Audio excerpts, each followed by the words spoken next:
In this final lesson, we'll complete the core sample application for the Rails tutorial by adding a social layer that lets users follow and unfollow other users. As with the real-life Twitter website, this will let us construct a feed of the followed user's microposts, which should serve you well as you go on to develop your own applications with their own specific requirements. Let's start by creating a new topic branch.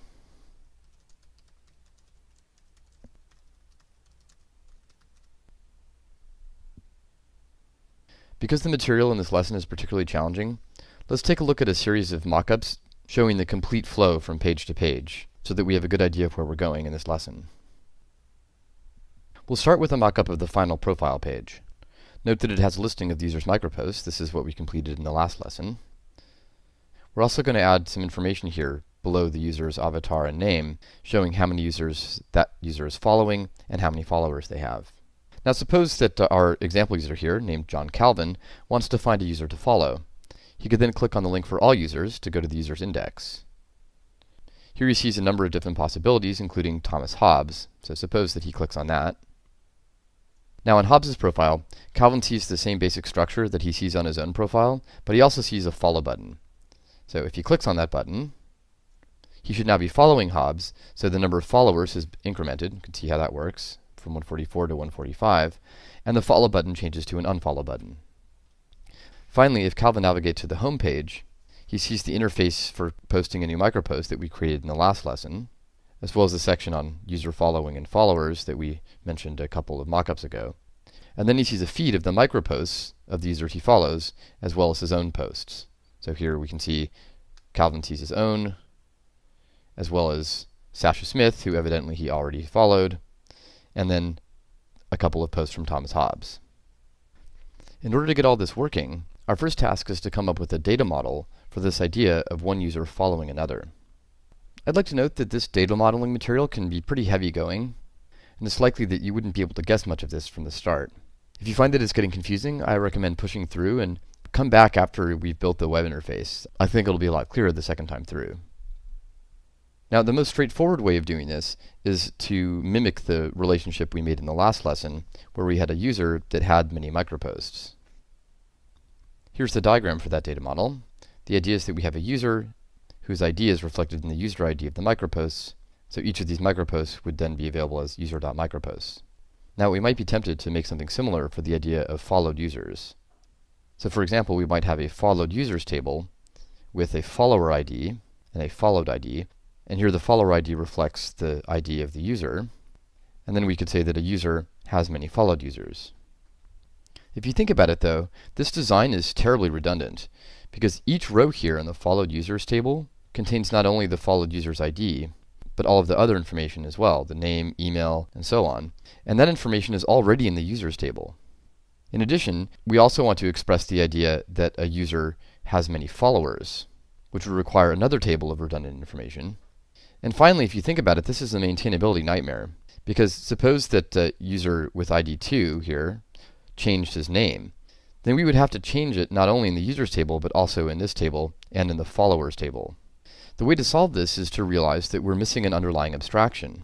And one way of seeing this is to think in terms of the REST architecture. When one user follows or unfollows another user, think about what's getting created or destroyed. What's really happening there is that some relationship, a following relationship, is being created or destroyed between these two users.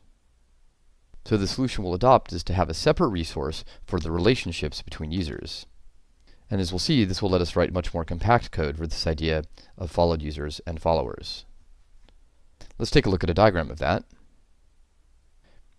In this diagram, we have relationships that sit between the user and the list of followed users. And you can see here how it works. The relationships table has a follower ID and a followed ID.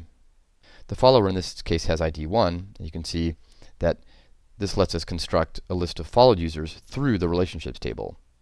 So the way to read this is to follow the ID, and then pick out all the places where the follower ID is equal to 1, and then we construct a list of all the users with the IDs in the followed ID column. If you look at the very bottom here, you can see the kind of code this will lead to. This user here is just a description, but this is actually the code we'll have. So here a user has many followed users through the relationships table, and the source of those users is in the followed ID column. Let's create a Rails model that reflects this data model. We saw that the relationships table will have a follower ID and a followed ID, so let's do that.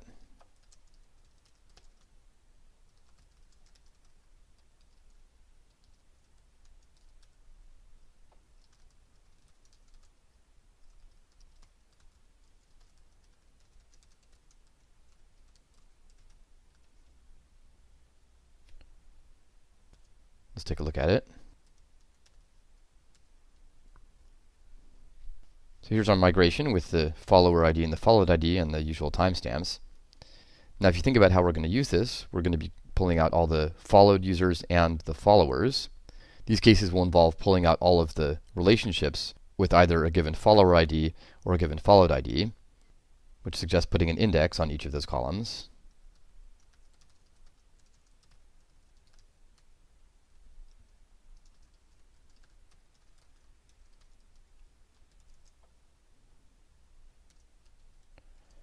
And there's one more thing about this data model that we want to express at the database level, which is that the relationships should be unique. That's to say, if a user is following another user, they can't follow them again.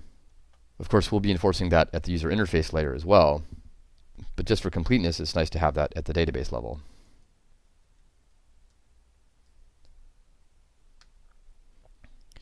Recall how we did that with email. We have an index that's unique. So we can do the same thing here, except it's going to be a composite key.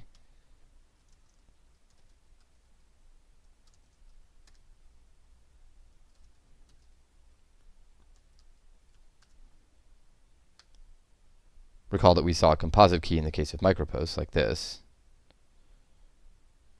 So we just give it an array of follower ID and followed ID.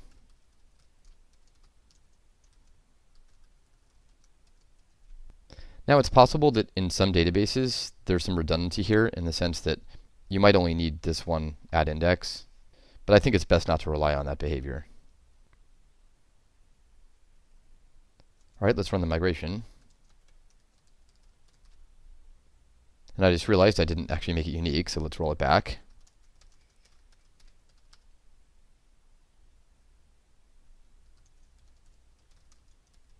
There we go. Good. Let's take a look at the relationship model. So by default, it's just empty apart from this @accessible line. Now, even at this early stage, let's think about what should be accessible. When you follow a user, what you're going to be doing is creating a record with a followed ID in the database. That is to say, if you're user 1 and you click on follow on user 2, the application knows the ID of the follower, namely your ID, which means that we don't want the follower ID to be editable through the web. That information comes from the ID of the current user. So let's start by adding a test for that. We'll look at the relationship spec. We can go over here and look at the microposts. The micropost spec just for reference. The subject of this micropost test is the micropost. That suggests making a relationship that's the subject of this test. In the case of the original user spec, we used an instance variable. That was partially because I didn't want to introduce the idea of let so early in the tutorial. And then we used micropost, just an analogy with the @user. But we can actually use a let here as well. Let's see how that works. So we're going to create a relationship.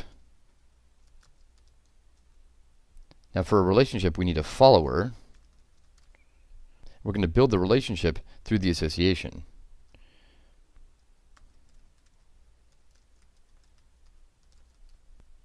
So based on this code, you can guess that the behavior is going to be very similar to user microposts, where we have user.micropost.build and then the content. In this case, we need the followed ID, which in this case we're going to call followed.id. Of course, this means that we'll need both a follower and a followed.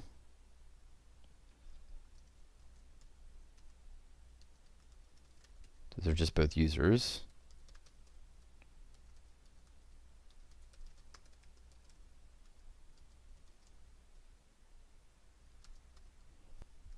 And the subject is relationship.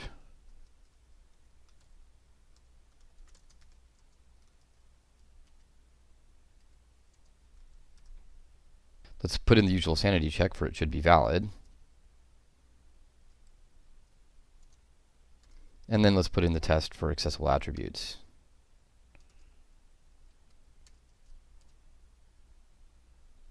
In this case, it should not allow access to follower ID.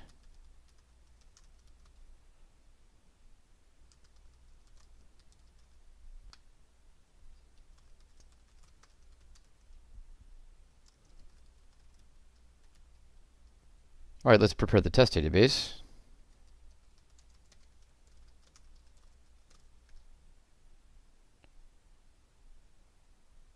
Now let's run the test here. All right, we can see that we're failing. That's for several reasons. One is that we still have follower ID on this list. Let's get rid of this.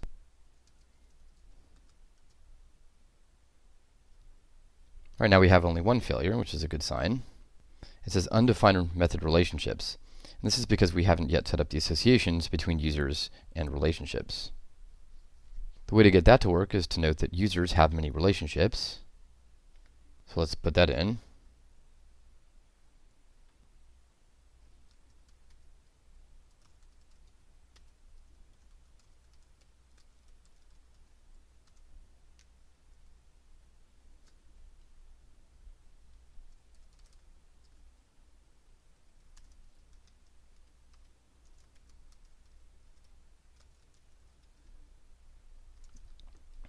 Now, in the case of microposts, Rails knows that we want the foreign key to be user ID by default. That is, in this diagram, if we omit any indication of what this foreign key is, it's automatically just the name of the table singularized, then with _ID added. In this case, the user has many relationships, but the foreign key is follower ID, as we can see here. So we have to tell that to Rails explicitly.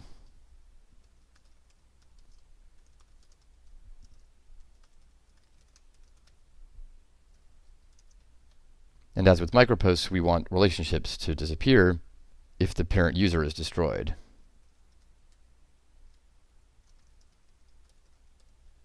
Writing a test for this is left as an exercise.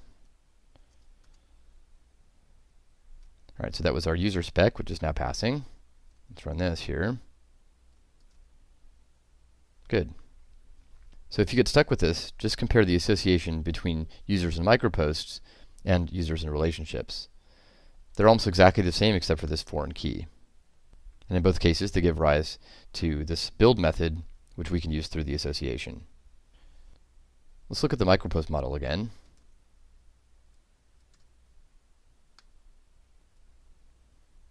Recall that a micropost belongs to user, which gives rise to a micropost.user method that just returns the user associated with the given micropost. In the case of relationships, each relationship object is naturally associated with two different users, the follower and the followed. So let's put that in.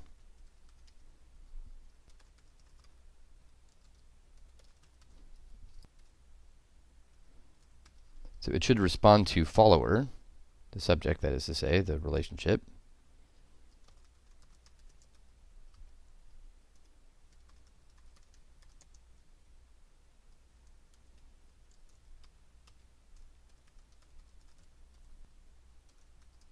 And its follower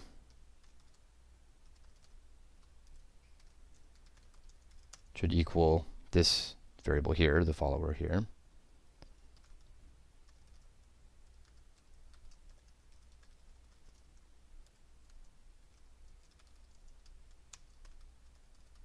And its followed user should be the followed here.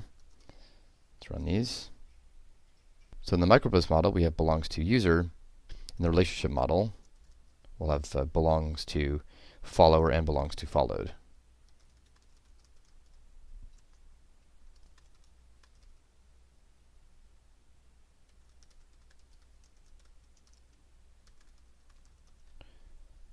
Now in the case of the micropost, when we say belongs to user, by default, Rails knows to use the class user here, just from the name of the symbol here. But in this case, there is no follower model or followed model. The whole point of the way we're doing things is that we don't have to create new models for those. We can just use the user model. But in this case, we do have to tell Rails what the name of the class is.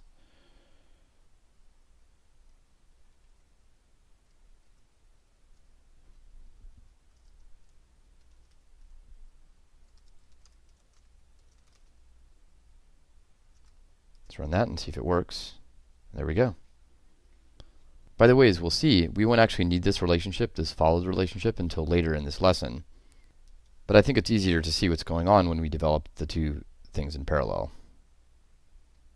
Before actually constructing a working list of followed users, let's add a couple quick validations to these relationships.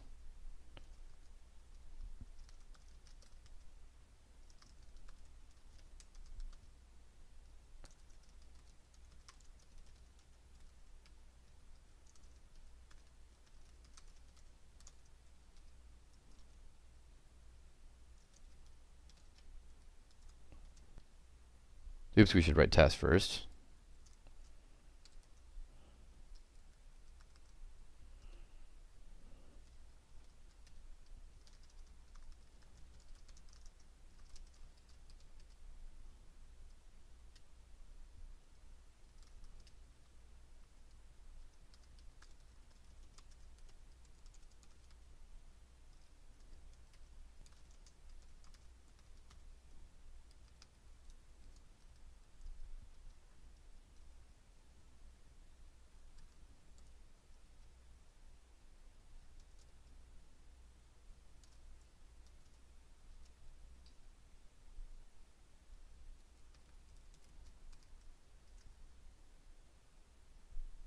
There we go.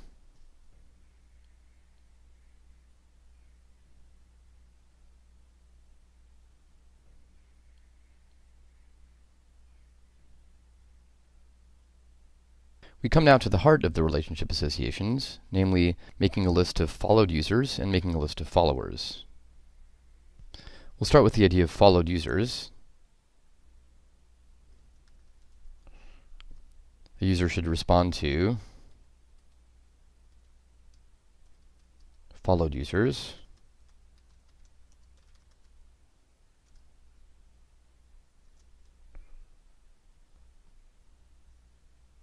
We can get this to work by putting a has many here.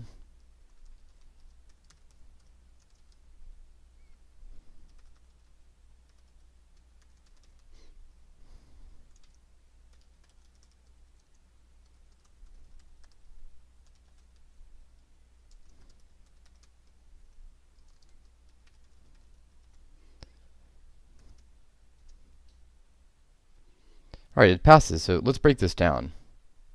This is our first example of a has many through relationship. And indeed, the main reason we need this relationships table in this has many relationships is so that has many through works. Let's take another look at our diagram.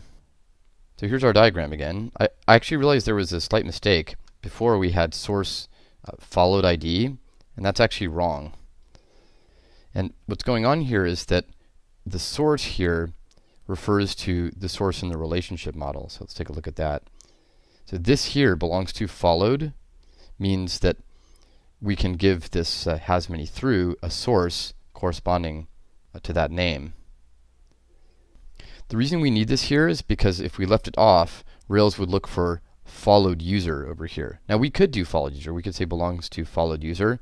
The problem with that is that the symmetric construction would then be to say follower user, which sounds really strange to me. So we've adopted the terminology that we're going to have many followed users, but the price we pay for that is that we have to explicitly identify the source. Another possibility would be to say has many followeds. Then we wouldn't need this source followed. In fact, let's run this. It should work. If we change this to followeds. So that actually works, but that just doesn't sound good. So we're going to say followed users here and have source followed and followed users. Oops, we need to save everything. There we go. Now at this point I want to make a couple of utility methods. This is the kind of thing where you might want to rely on the mockup to think in terms of what are we going to be doing under the hood. The idea is we're going to be clicking on a follow button. So it would be good to have a utility method that actually follows a user. Similarly, it would be nice to have a utility method that will return true if one user is following another. Let's put those in here.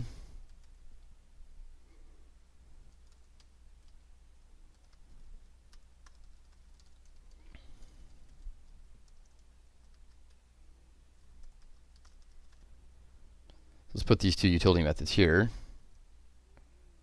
Actually, let's save everything and run our test. Actually, let's run everything in this file. It's actually pretty fast.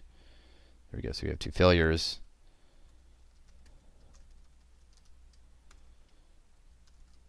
We went following and followed,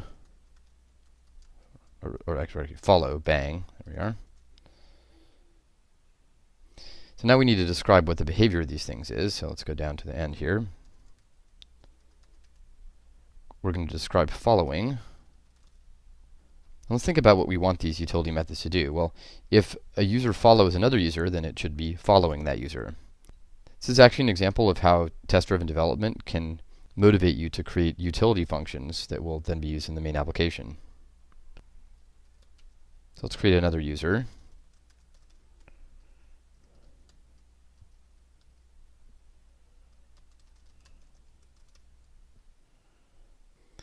Now remember that this @user up here is actually just a user.new. It doesn't exist yet in the database. So we need to save it, and then we're going to have it follow the other user. The following won't work because it needs to have an ID to be able to follow another user.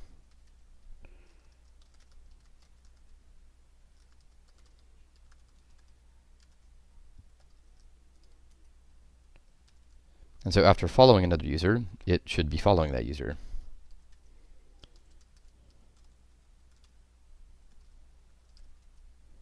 Here we're using the rspec Boolean convention. Under the hood, this is calling following question mark on @user. And there's another expectation we can express here, which is that its list of followed users should include this user that it's following.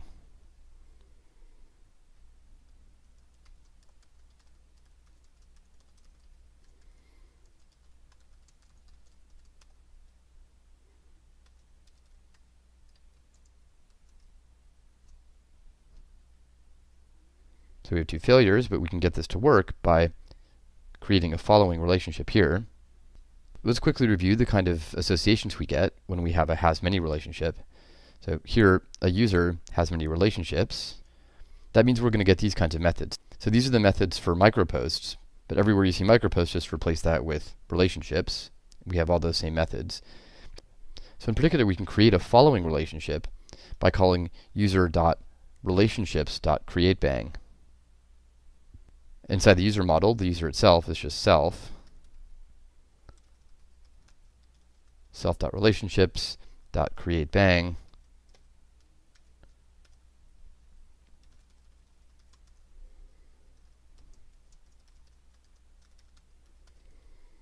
The followed ID is the other user.id, and so this tells us we're going to need an argument here. And we can ask if a user is following another user. This is true if the relationship exists between the two users.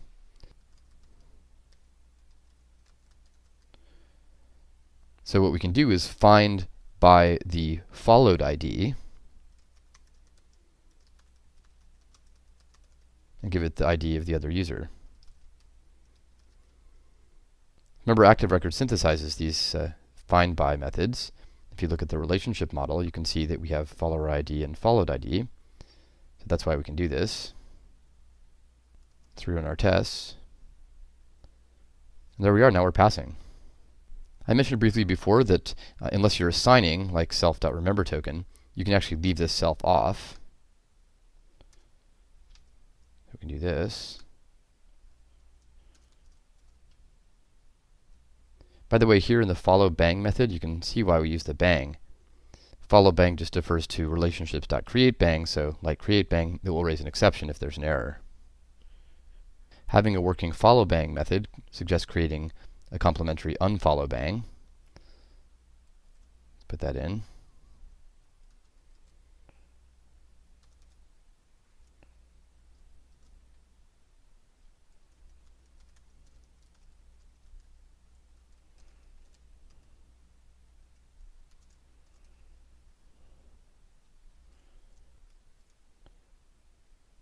Since the user is now following the other user, we can nest it and test unfollowing.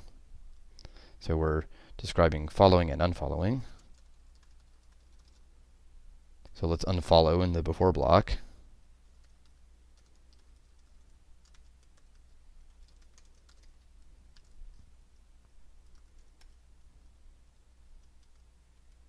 Should not be following the other user now.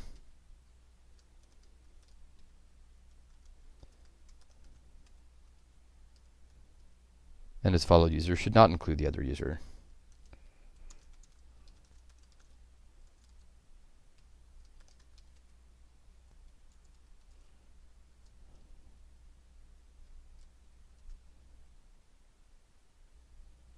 The way to invert a create is simply to use a destroy. So let's find the relationship and then destroy it.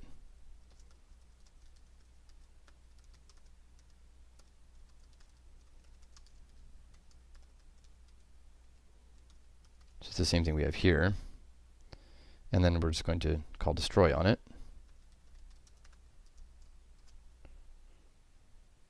And there we go.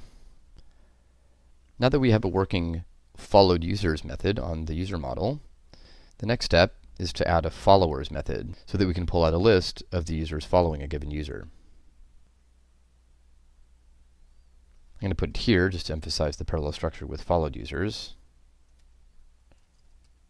Should respond to followers. Now let's think about how we're going to do this. Let's look again at the diagram for followed users. Now if you think about what it means for one user to follow another, it's a one-way relationship. But there's the kind of symmetry to it, because if Alice is following Bob, that means Bob is followed by Alice.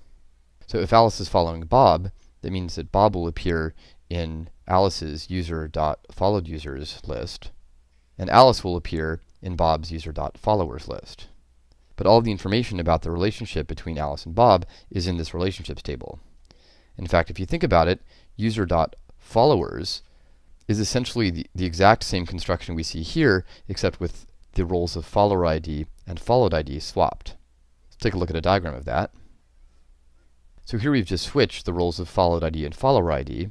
So if you take a user with ID 1, you can look at all the places where 1 appears in the followed ID column, and then look at the corresponding follower ID, and use that to construct a list of the user's followers. This diagram refers to a table called reverse relationships. And of course, you could actually have that be a real table in the database, but that's terribly redundant. What we really want is a way to tell Rails to use the relationships table just with the two kinds of IDs reversed. Let's express that expectation. Whereas we have relationships and followed users, we'll have reverse relationships and followers.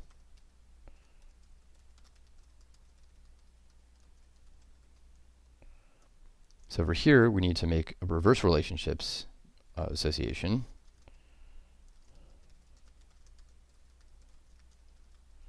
Let's see if you can guess it. Well, we've got a foreign key that's follower ID. That's right here. That's the foreign key that we're accessing. This is for followed users. Now, for followers, the foreign key is just followed ID.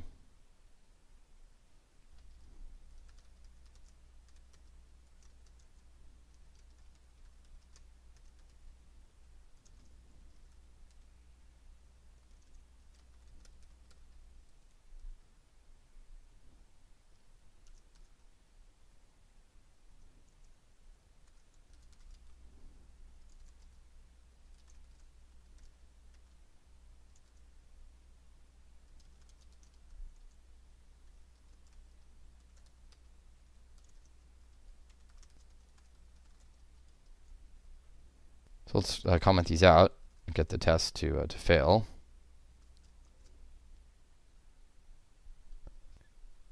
And if we go down here, there are some other expectations. So if our @user is following the other user, we can reverse the subject like this. Let's make the subject the other user. Now, just as the user's followed users should include the other user, we can say, in this case, its followers should include @user.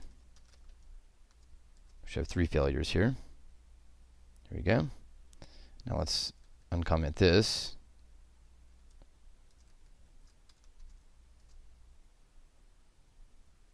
Oh, we still have 3 failures. Why is that? Oh, there's a typo. I have followers with 1 L here. Let's rerun that. Still 2 failures, but some progress. And you can see here that Rails is complaining that there's no constant called reverse relationship. The reason that that's happening is because when we say has many reverse relationships, Rails is looking for a model called reverse relationship. So here, in relationships, Rails knows to use the relationship model. But in this case, there is no reverse relationships model. So we need to tell Rails explicitly which class to use. And we do that with a class name option.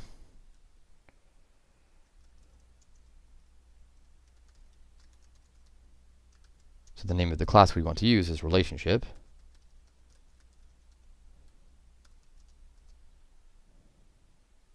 And now it's working.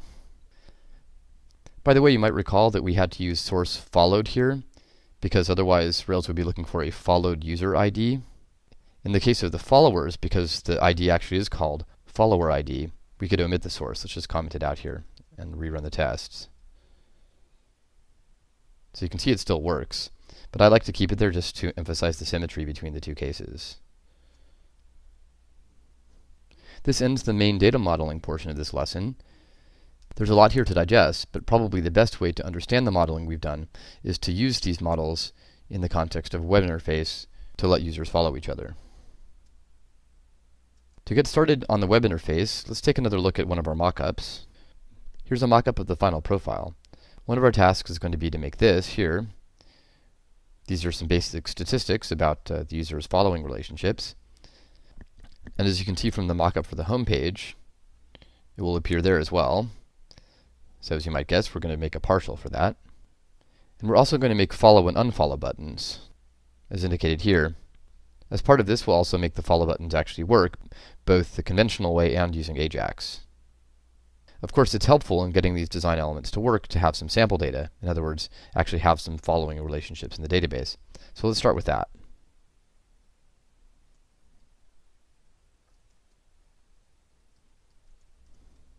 Here's our sample data rake task. It's fairly cluttered right now, so let's define some auxiliary functions to make it a little simpler.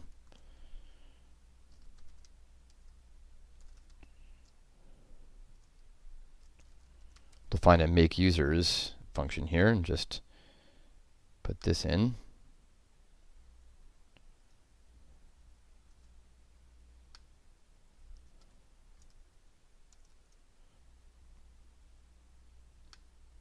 This stuff here is just making microposts.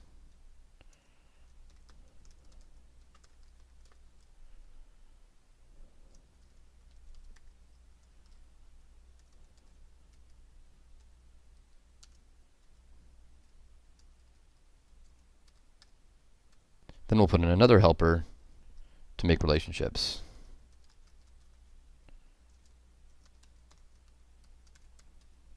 Let's make a users variable with all the users. And we'll pick out the first user. And now let's somewhat arbitrarily pick a list of followed users and followers.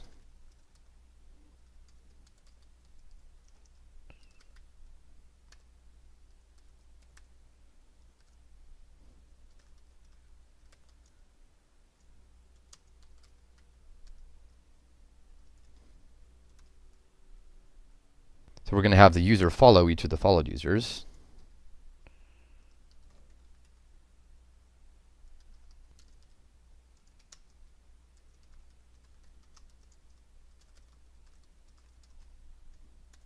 Because we have the Rails environment loaded, we can use the follow bang method.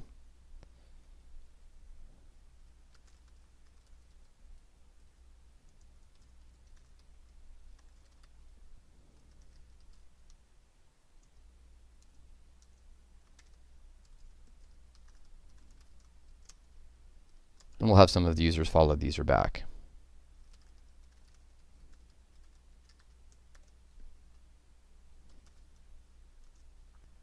Let's run these.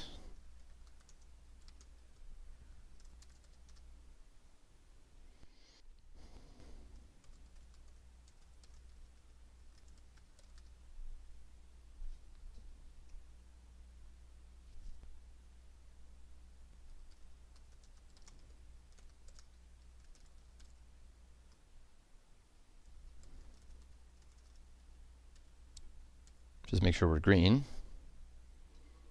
And while we're doing that, we can restart the server.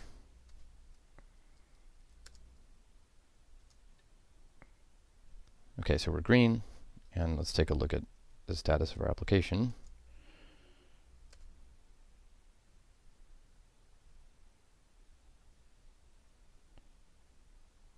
All right. So let's get to work on that stats partial. Taking a look at the mockup here, we see that we've got two different links. We've got 50 following and 77 followers. Now, if you think about it, this following is actually followed users, but we've adopted terminology here to be consistent with Twitter's established usage. So this suggests using the URL /users/1/followers and /user/1/following. Here's a mockup showing those actions.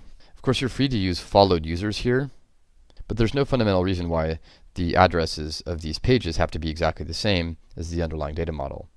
And since this follows the established usage, I think it's clear to do it this way. Using these named routes here, let's write some expectations for the behavior of the stats partial. It will appear on both the profile page and the home page. Let's write the test on the home page. This is in the static pages spec. And so right here we've got describe homepage for signed in users. We have the feed here. This is the proto feed. We're going to actually make the real feed, of course, in this lesson. Let's describe the follower and following counts.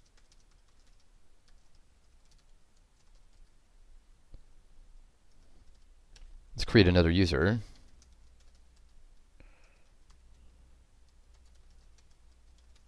And let's have that other user follow our given user, the one that's created up here.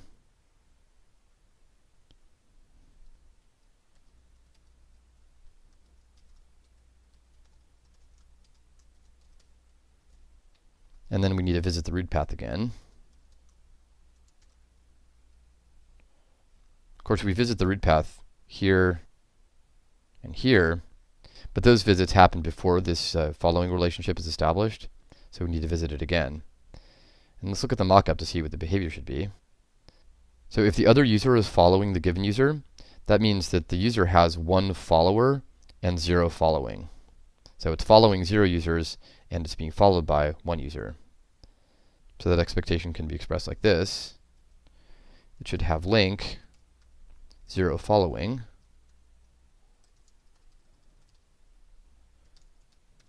And the href should be following user path of the user.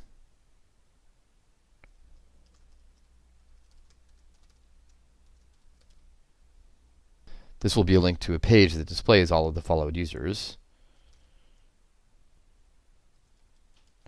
And it should have a link that says 1 follower.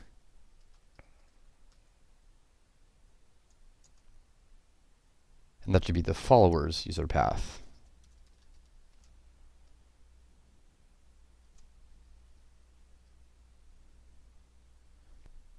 So we've got 2 failures, and it's going to take quite a lot of work to get those to pass, but once we do, we'll have a lot of functionality.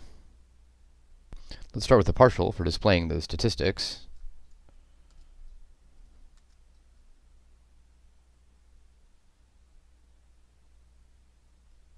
Being app views shared.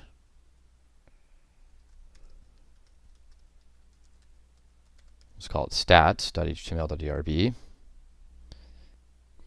Now let's think about how we're going to do this. We want these stats to appear both on the profile page and on the home page.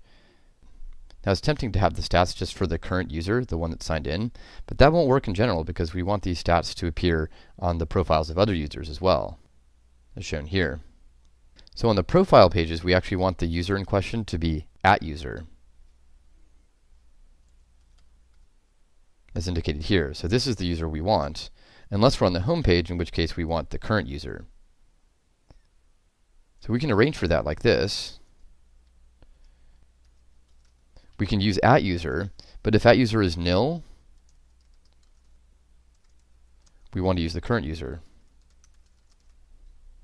This construction might look familiar. It's what we saw in the sessions helper right here, and it can be made more compact using the or equals operator.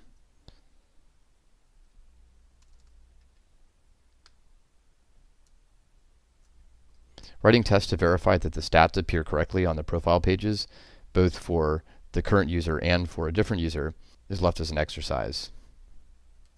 Let's make a div with the class stats for the purposes of styling. And then we'll make the two links to the following user path and the followers user path.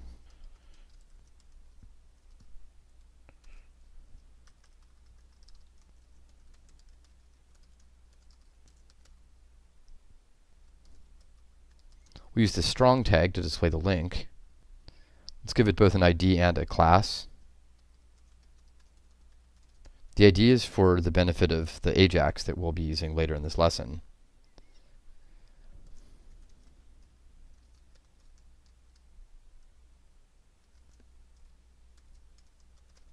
So this is going to be @user.followedUsers, and how many there are, which is just count.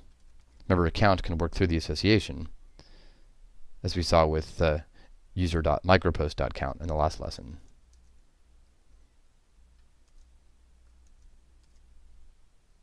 So it's going to be this many following.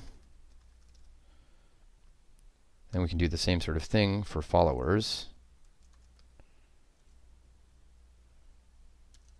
This is followers user path. ID is followers. And @user.followers.count. Now if you look at the mockup, this followers here is a label. So it's okay to say followers1. If you wanted to pluralize this properly, though, you could. You can just use the pluralize method. We first saw this in the error messages partial. Let's add these stats to the home page. We'll put them right after the user info, as the mockup requires. Render the stats. Now let's take a look at the status of our tests. Still failing. See if you can figure out why. Let's go to our actual web page here. Undefined method following user path. So this isn't surprising. Looking at our routes, we see that eventually we're going to have to define actions for following and followers. That will happen here in the user's controller. But for now, we at the very least need these routes. So let's put those in. This is going to go under resources users. And the way to do this is to give resources users a block. Now what we want here is following user path of 1, or following user path of a particular user, to be routed to /users/1/following. Because we want it to include the actual ID here, we have to use what's called the member function. Works like this. And here we indicate the names of the actions and the kind of request they respond to. In this case, they're both just regular web pages, so they respond to GET requests.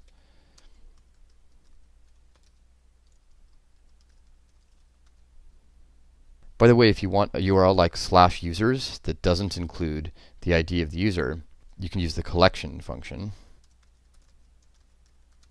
So to list all the tigers in the application, you could do get tigers. But we don't have any tigers, so we'll stick with this. Let's refresh the web page. Looks like it's working. It doesn't look very good, but if we run the test after restarting Spork, it should work.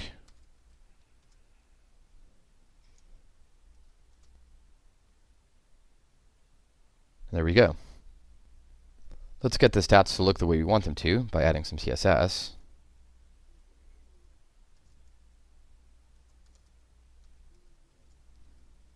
Rather than type this all in, I'm just going to copy it from the Rails tutorial book. It's going to go under the sidebar section. Here it is. So we've got some styling for the stats class. By the way, you might notice that we have gray lighter here, which is an SCSS variable. We also have gray.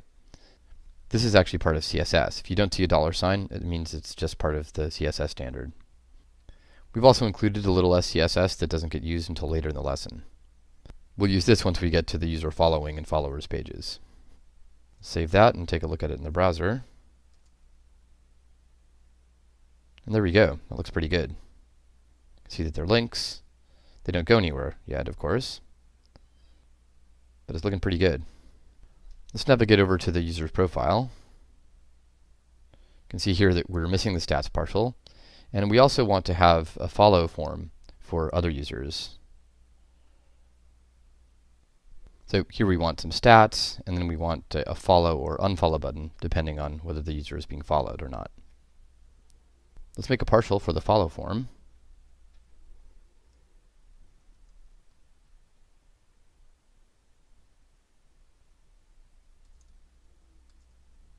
This is actually only going to be on users pages, so we can put it in the users directory, app views users.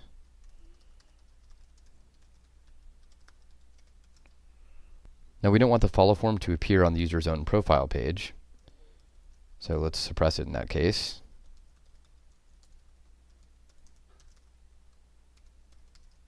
So unless the current user is @user, that is to say, the current user is the user whose page we're on, we're going to show the follow form or unfollow form.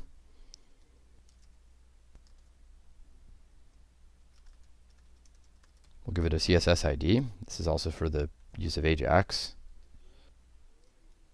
So now if the current user is following @user, then we want to show the unfollow form.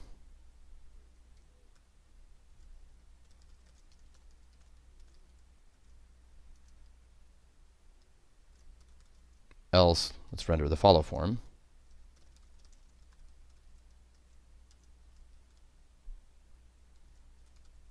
And of course, this requires that we make follow and unfollow partials. By the way, we're going to test these things by actually clicking on these buttons in the integration test later in this lesson. All right, let's make the follow form. It's a little bit tricky.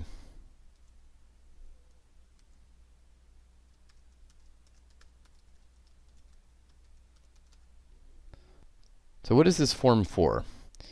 Well, this is a form for creating relationships between users.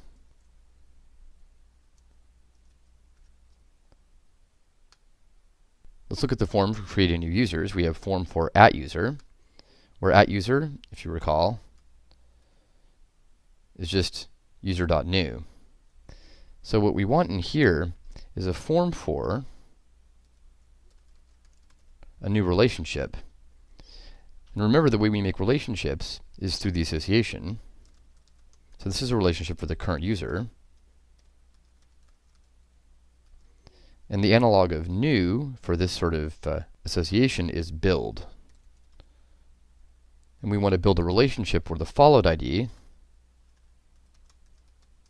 is the ID of the user whose page we're on. By the way, you might wonder why we have an @user here instead of just user.new. And the answer is because we actually will re-render this form if the submission is invalid, and Rails fills in things like the name and the email. But in this case, there's no reason to create an instance variable for this new relationship, because we're not even displaying anything other than the button. So let's put in the submit button. We need a do f here. We need the form variable. This is in the 80th column, as you can see from down here. But because we can't actually get 80 columns in both of them simultaneously, it spills over a little bit. Let's put in a submit field. We'll call it follow.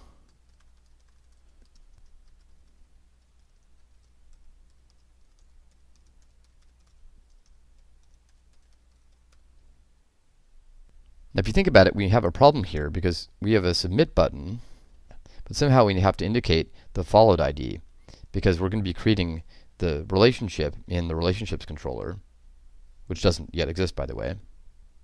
So we can send that information using a hidden field. I think it needs to be in a div to be valid HTML, but it certainly doesn't do any harm. So we're going to send the followed ID as part of this form information. Now, what's going on here is this f.hidden field is implicitly calling followed ID on this object. So this is a relationship, and this will make a hidden field with relationship.followed ID. So that's why we do need this here. We need to tell it the user ID. We'll save that and take a look at it in the browser. Let's find a user who isn't currently being followed. Just go to the last page. We're not rendering yet, so let's render that on the show page. So under here, let's put a section for the stats partial.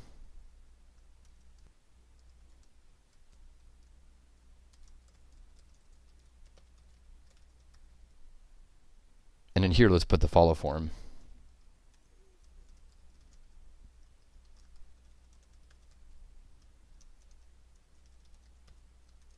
Of course, it should only appear if we're signed in. We'll run some tests to make sure that it would catch that. I think it would, though, because current user needs to be defined, otherwise we'll have an error. Right, so here's the problem.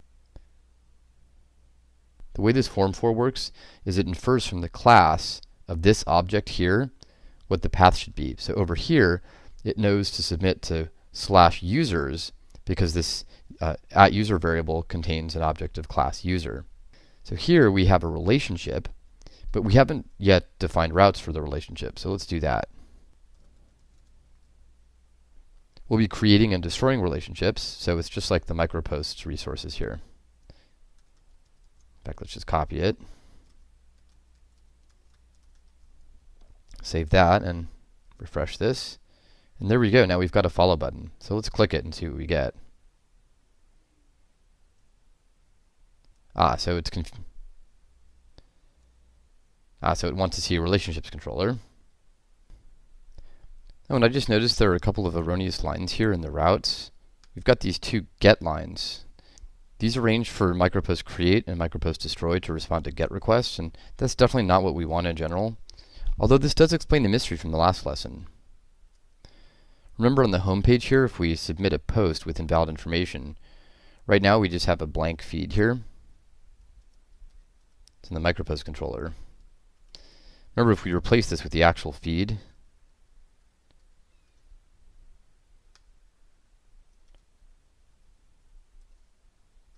we get this pagination.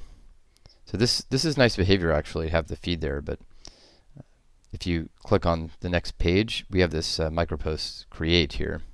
So now you know how to do this if you want to do it this way, but it's definitely non-standard to have a create action respond to a get request. So I'm going to stick with the more standard way to do things, which is to get rid of these guys.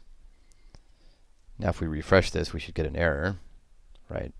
And that's why in the original tutorial, I elected to just have an empty array here. So we get this.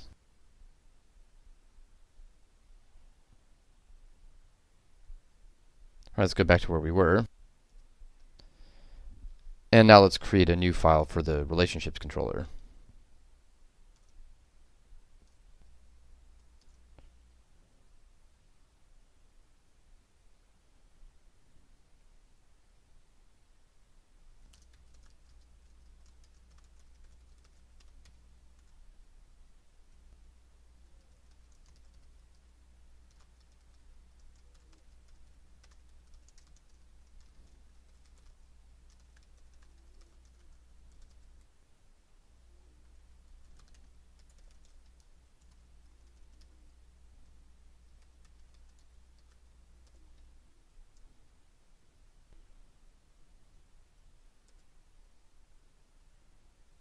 Alright, it just tells us that a template is missing. Let's raise an exception in here. The reason I did that is because I wanted to see the params here. We can see here that we have a hash, relationship is the key, and the value is another hash, which we can use to initialize a new relationship with the ID of the followed user. So you can probably figure out how we're going to implement following. What we'll do is pull out the user corresponding to this ID, and then use the follow bang method. Let's go back here. We've got this follow button. Let's make an unfollow button as well.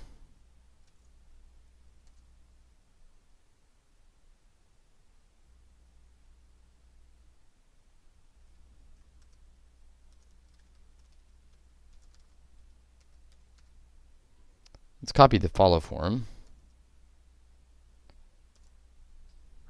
In this case, we don't actually need any ID. We're just going to be destroying the relationship. So this is the relationship between the current user and @user. So what we can do is this. We can find the relationship.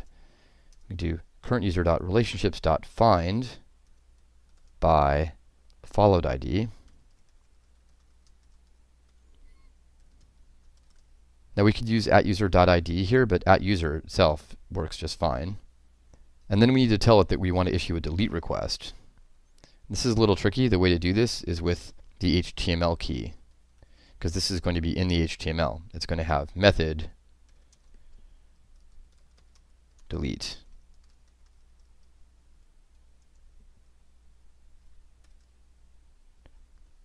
This will be unfollow. And let's make it a different color. We'll just get rid of this button primary class.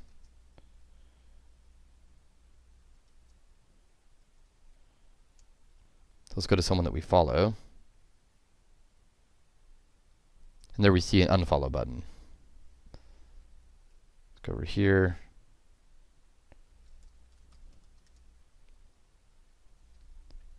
So you can see here we have method delete that issues a delete request, which is why we were routed to the destroy action.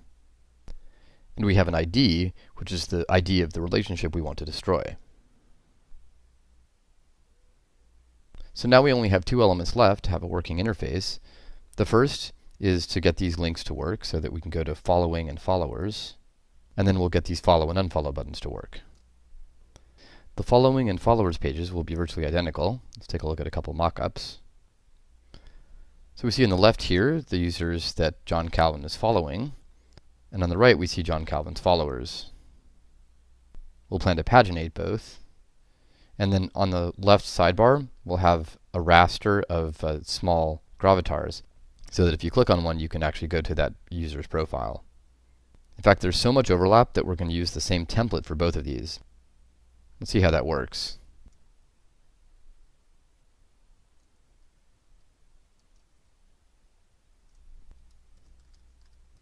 Let's write some tests here in the user pages spec.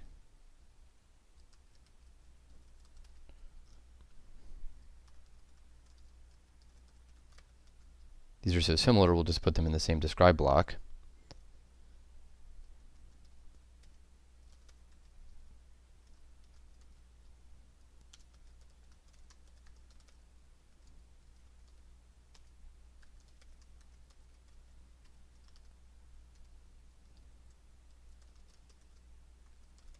So we'll create a user and another user. And let's have the user follow the other user.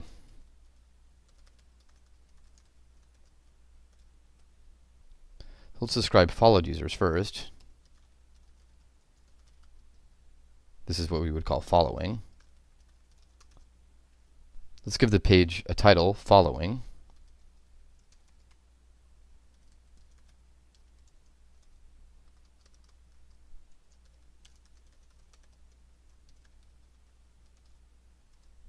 Let's give it a smaller heading. Let's say it should have an H3.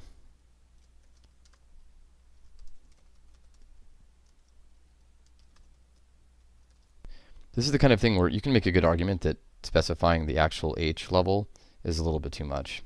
If it broke more than a few times, I would just get rid of it or figure out some way around it.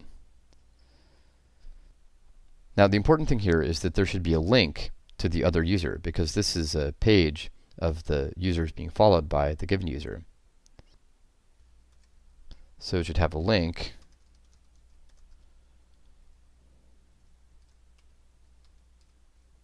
to the other user's name.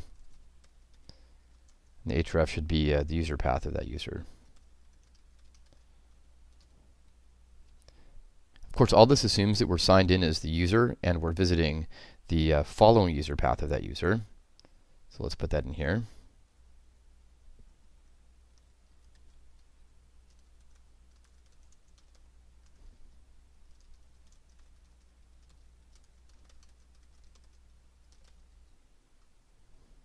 Now let's describe followers. It's going to be very similar. Let's copy it just to get started, and then we'll make a few changes.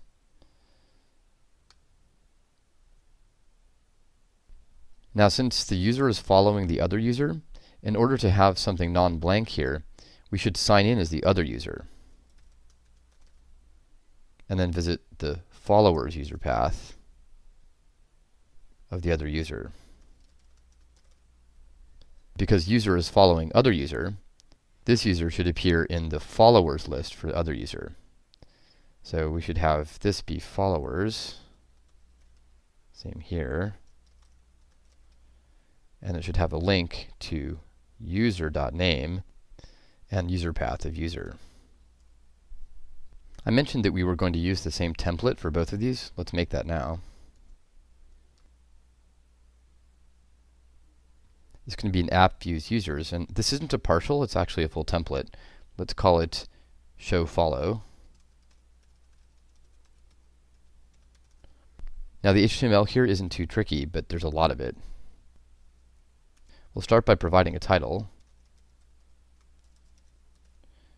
If you think about it, the title is actually going to have to depend on which page we're on. So let's defer that to an instance variable, which we'll have to define in the controller. We'll call it @title.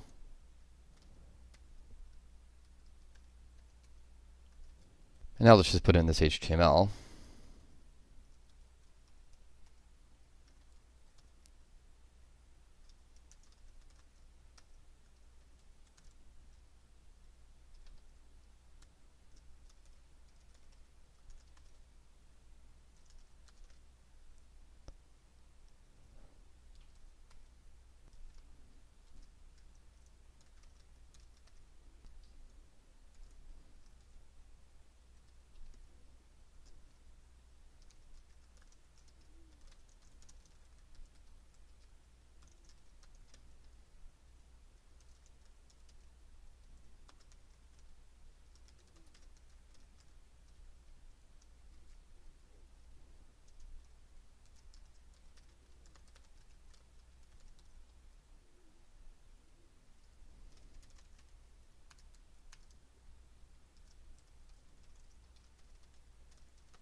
This is the raster of avatars.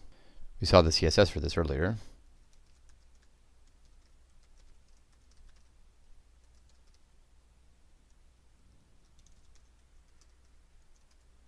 This is a good use of the size option. This is a much smaller avatar. We'll link to the user, and we actually want to do this for every user in @users.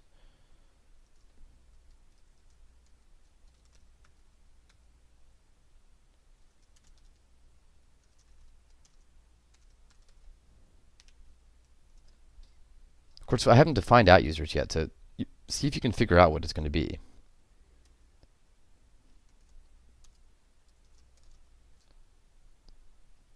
It'll differ depending on whether we're showing the followed users or the followers.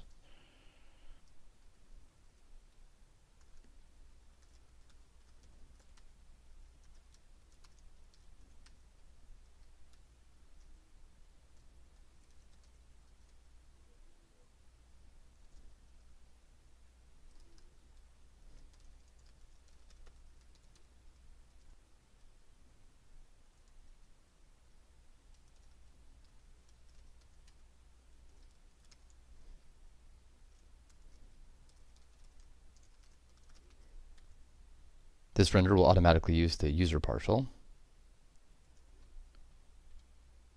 Let's paginate them.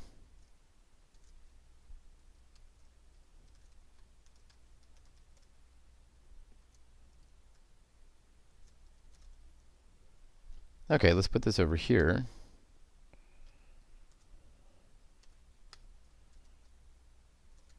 And take a look at the user's controller.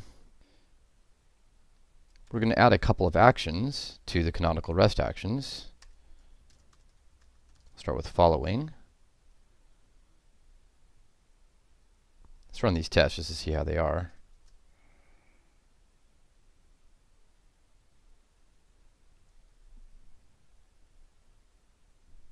So it's complaining about the actions not existing, which is right.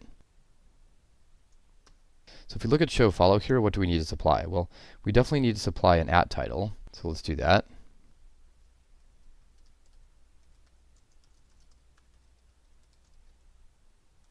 Actually, let's run just the following test, these guys here. Okay, 3 failures. We're missing a template, that's right. Okay, so it's not complaining about a missing action, but it is complaining about a missing template. So at title is following. At user should be the normal user. Just at user is user.find params of ID.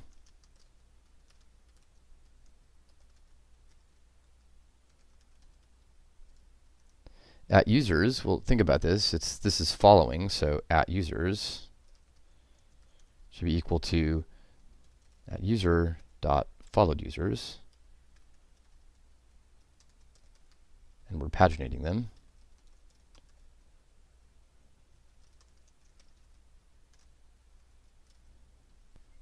And this is the key. Now we want to render the template. So the way we do that, we can see up here, we can render the edit template with render edit. This is just render show follow.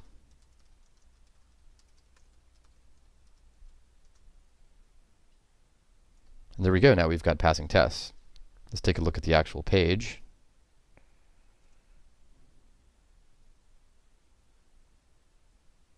And there we go. We can go to the current user's profile page to see what the raster looks like. There we go. So as you can see, followers isn't working yet. Let's run our tests here.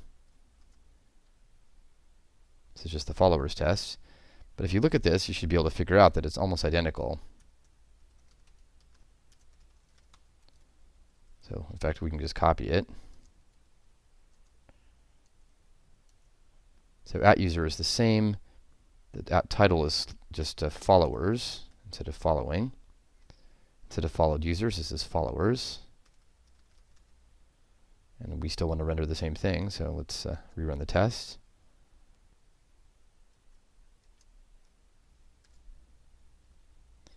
Excellent. You can see we can click on these icons in the raster, like that. Now there's one more thing I want to do with these followers and following pages. This isn't strictly required, but I think it's a good idea. We're going to follow Twitter's lead and make these protected so that you have to be signed in to view them. That's easy to implement.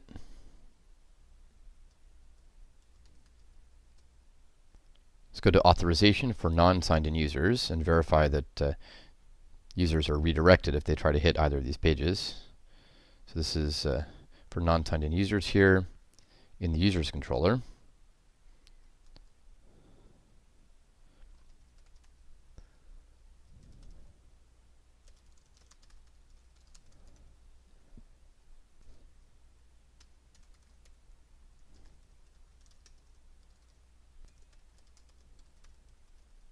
So it should be the same thing here. It should go to the sign-in page. And for followers, it's almost exactly the same.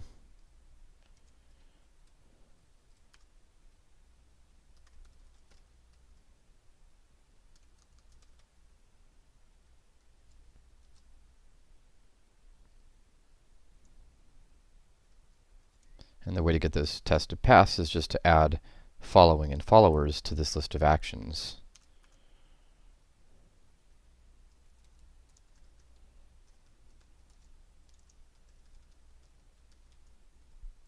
You can actually see we are in the 81st column here, so it just fits.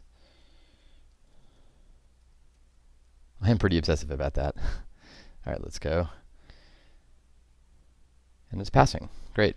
So now those two pages require users to be signed in. All right, now let's get these follow and unfollow buttons to work. This is going to be part of the description of a user's profile page. The actions are going to be in the relationships controller. It's going to be create and destroy. Let's get rid of this. The first thing we want to do is protect these guys. So let's have another block here for the relationships controller.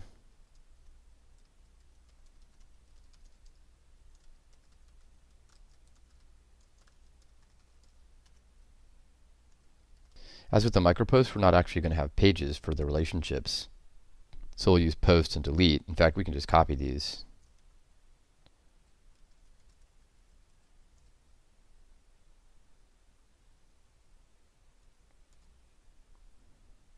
Instead of posting to the micropost path,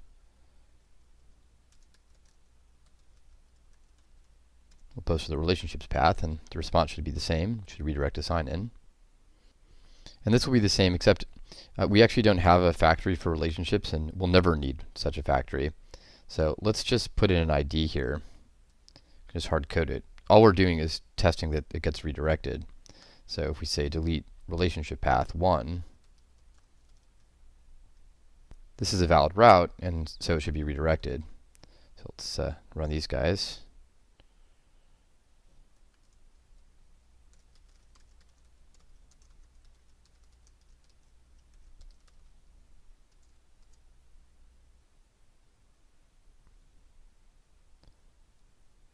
Alright, this is the kind of error when you have working routes, but you haven't restarted Spork.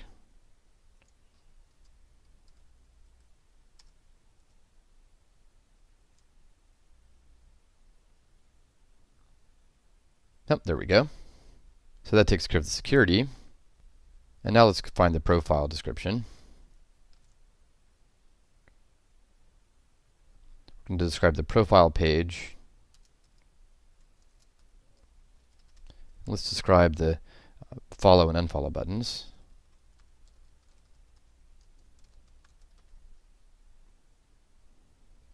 Now we have a user from up here, but we need another user so that we can have follow and unfollow buttons.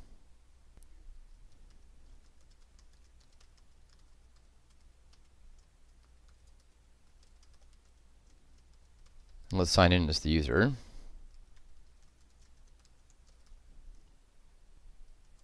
Alright, now think about how we might follow a user.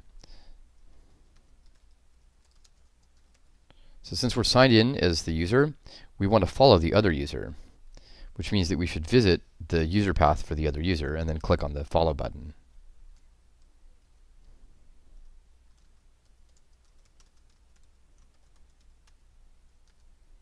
So what should clicking on that button do? Well, it should do three things. Clicking on the follow button should increment the number of followed users for the user who signed in, which in this case is just user. It should also increment the followers count of the other user. And finally, it should toggle the text in the input field from follow to unfollow. So let's put those expectations in.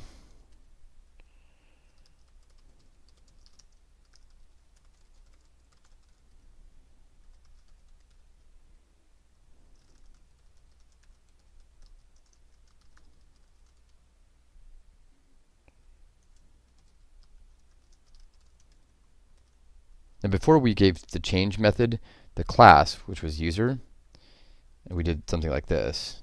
We also did micropost. But in this case, it's not the user class, it's user.followedUsers.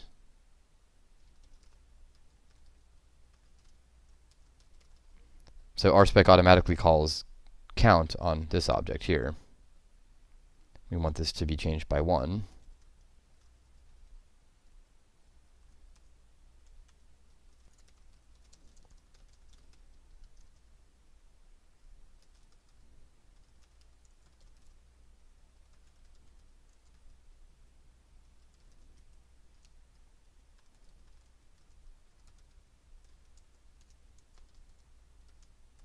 So this should change the other user.followers count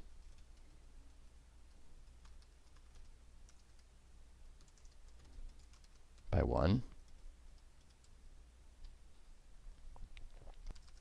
And we can describe toggling the button. I put another describe block here mainly so I can put the click button in a before block like this. So when you toggle the button, it should be click button follow.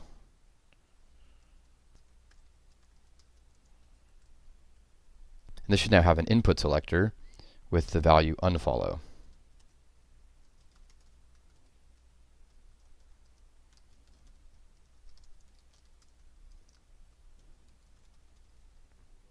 We can take a look at the source of the page.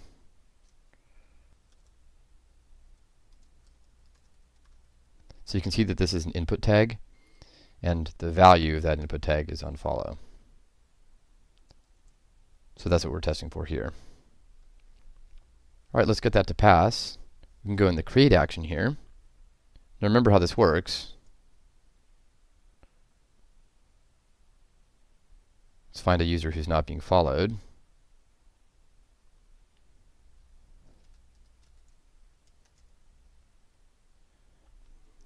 So remember, the params has a hash to initialize a user. So what we want is this.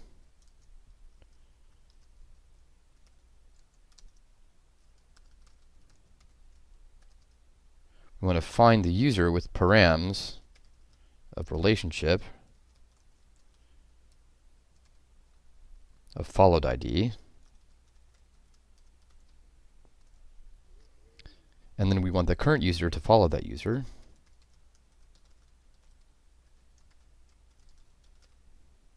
And then we should redirect back to the user's profile. The user that's been followed, that is. Now if you think about it, we've started at the user's profile, this @user, and we're redirecting back to it at the end, which suggests that we don't actually have to leave the page. And indeed, we're going to implement that idea in the next section. Also, if you think about it, there's actually no reason to have an instance variable here because we're not using it anywhere in the views, but we will in the next section, so that's why it's here. Otherwise, we could just say user equals user.find, etc. And it's a good idea not to use an instance variable unless you actually need it, but that's why I'm explaining why we're using it here. So let's comment this out and actually verify that we're failing here.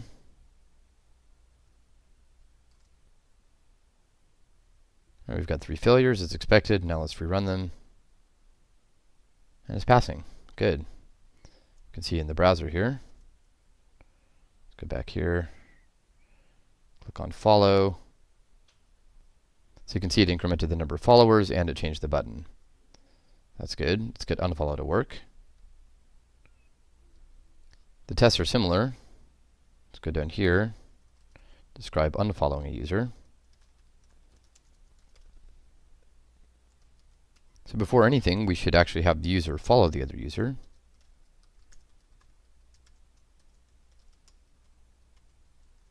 And then we should visit the other user's profile page.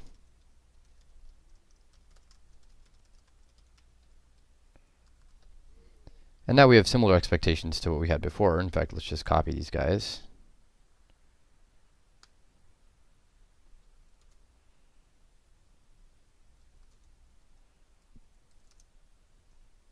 So we're going to click the unfollow button.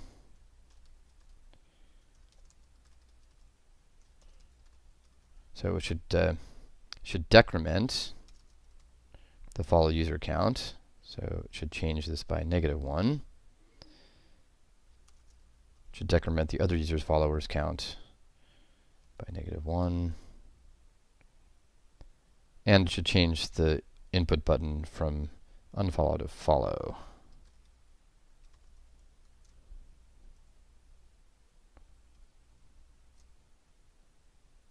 All right, we have 3 failures.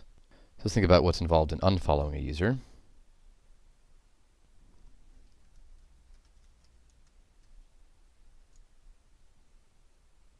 So we see in the params here, there's an ID. This is the ID of the relationship. If you go to the unfollow partial here, you can see that this is a form for a relationship. It's current user.relationships.findByFollowed ID. So what that means is we can find the relationship and then destroy it. We could use the destroy method, but remember we've got an unfollow bang. So in parallel with this guy, let's find the relationship here.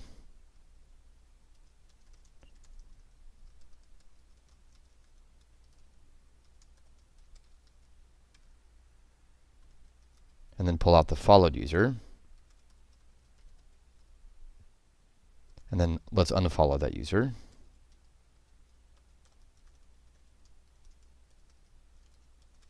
And redirect to @user. Let's save that and rerun the test, so we should be passing. Let's go back here, click on unfollow. There we go. You can see it's toggling the followers and it's toggling the button.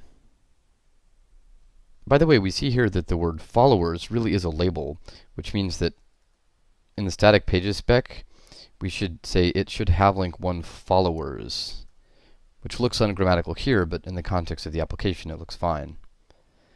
The reason this was passing, by the way, is because remember that have link matches substrings, so 1 follower actually does match 1 followers. Alright, so this more accurately expresses our expectation. So this is actually working. We actually have the idea of user following. But you can also see that there is a delay here. So in this section, we'll use Ajax to improve the user experience so that you can follow and unfollow a user without leaving the page. So you've probably heard of Ajax. It stands for Asynchronous JavaScript with XML. But in fact, it's always spelled Ajax like this. At least it should be spelled like this. So the idea behind Ajax is that you don't have to refresh the page to make a request back to the server. It's actually really easy to implement this in the forms. All we do is we tell Rails that we want the form to be remote. The way to do that is with remote true.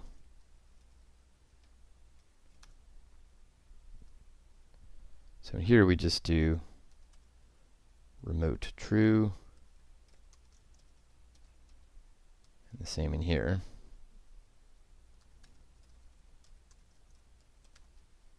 So this automatically inserts into the page a little code that's necessary for Ajax to work. Let's refresh it and take a look.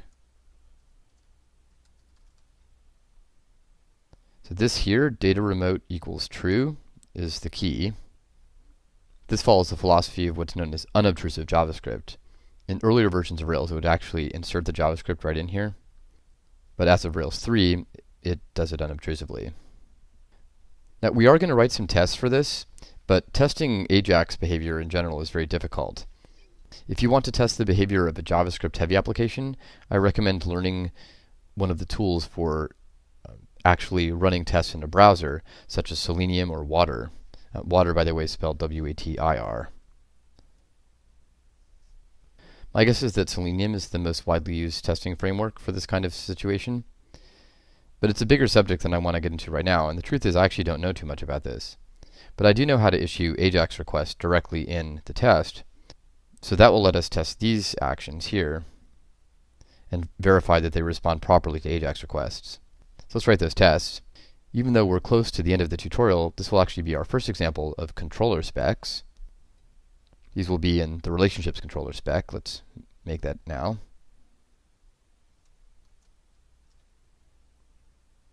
It could be in spec controllers, relationships controller spec.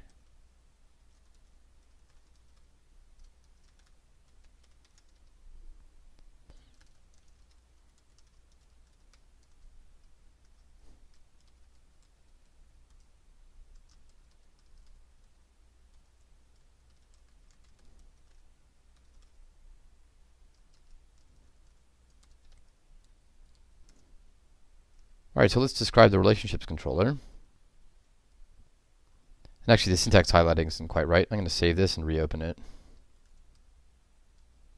There we go. Now it's being recognized as RSpec. You can see down here in the lower right. Alright, so in this test we're going to describe creating a relationship with Ajax.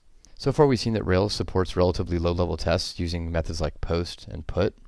It turns out inside of controller tests, but unfortunately not inside integration tests, you can use XHR to issue an Ajax request. So let's issue a post request to the create action, which should create a new relationship.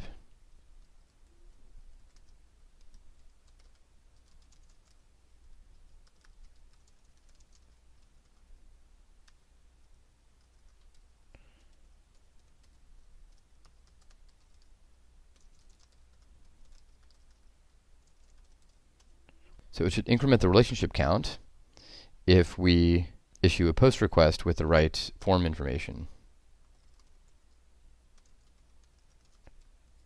So we expect XHR post. The symbol here indicates the kind of request we're submitting to the create action. We don't need to tell it the controller because it knows it's the relationships controller from this. And now we need to give it the params. Now this is handled automatically when you submit something with the follow form and the unfollow form. And it's also handled automatically when we click the button here.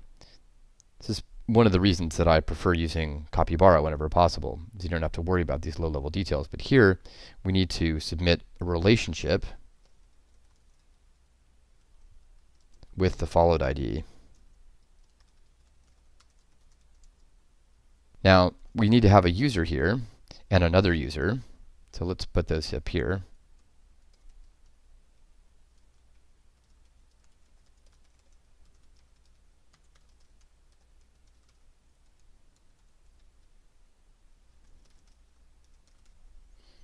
And we'll have to be signed in. So what we want to do is have the user follow the other user. We expect this to change the relationship count by 1.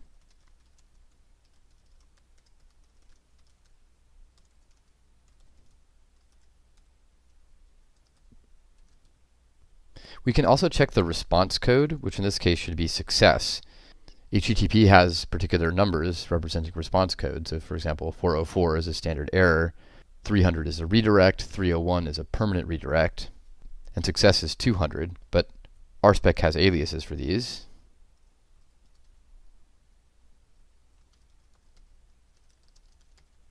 This one is optional, but I think it's nice to know that this is a possibility.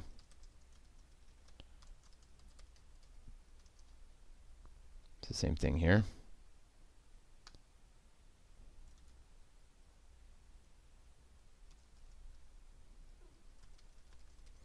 Now we've seen this response object before. We've shown that it was a redirect. We've done things like this.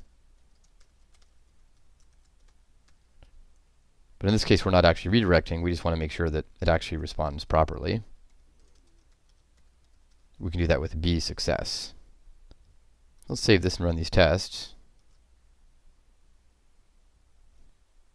So I said it was optional. It actually isn't, because you can see that it's actually working.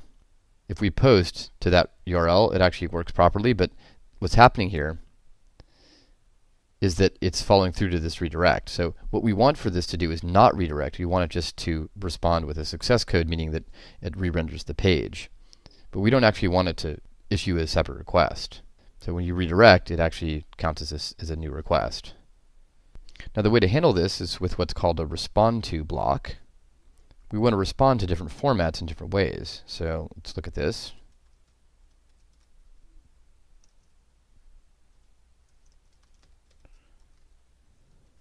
We want to respond to an HTML format request, that is to say a regular web request, by redirecting.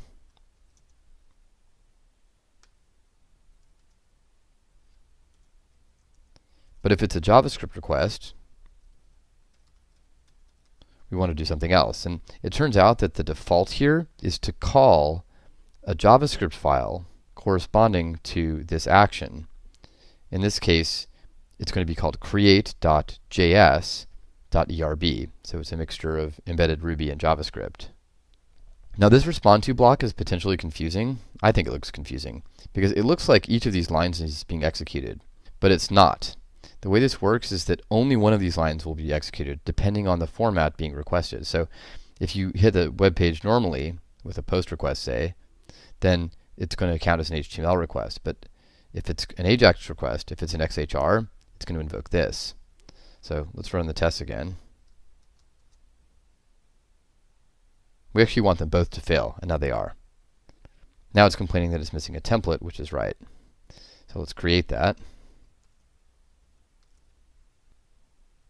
It's going to go in Views, Relationships, so we have to make a new folder. And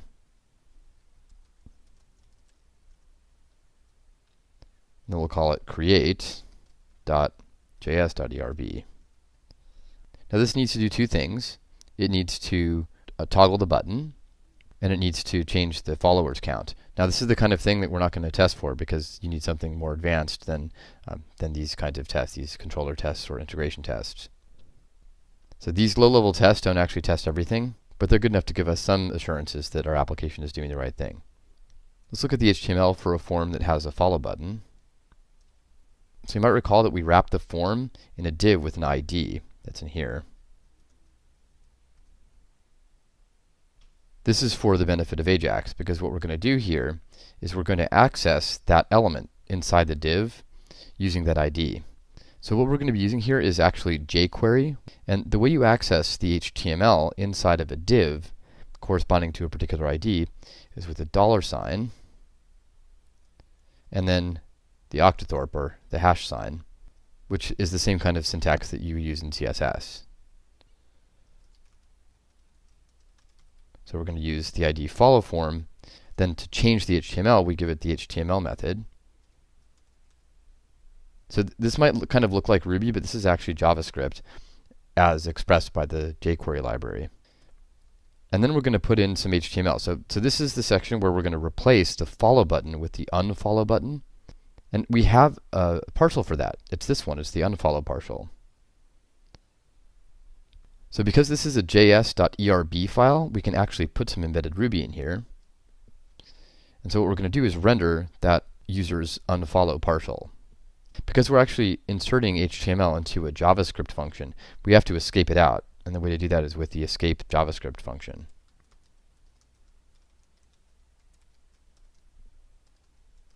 Then we can render the form. So that's the first thing we have to do, and we also have to change the count.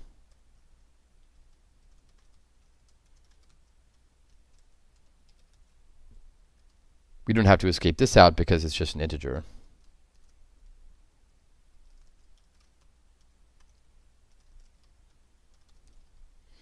By the way, you might notice here that we've used @user. That's why we had an instance variable there in the controller in here.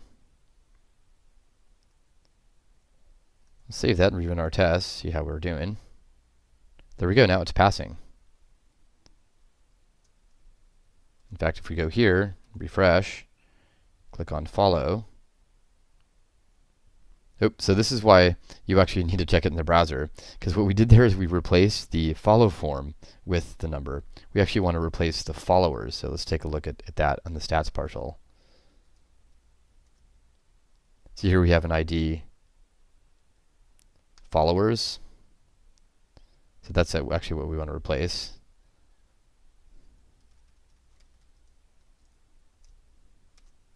So we're going to unfollow using the non-Ajax.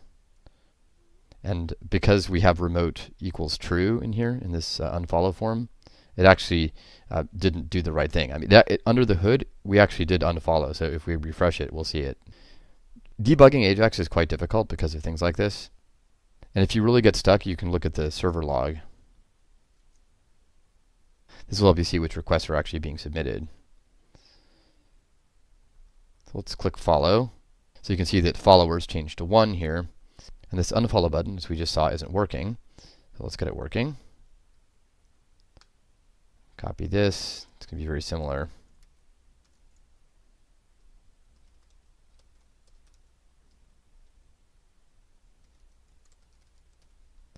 So this is going to issue a delete request to the destroy method. And it's going to pass an ID, which is just the relationships ID.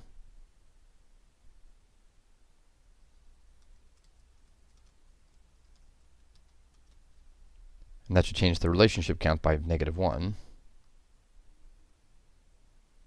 And the same thing should give a success response code. But if you think about it, this isn't complete. We actually need a relationship, so let's make that.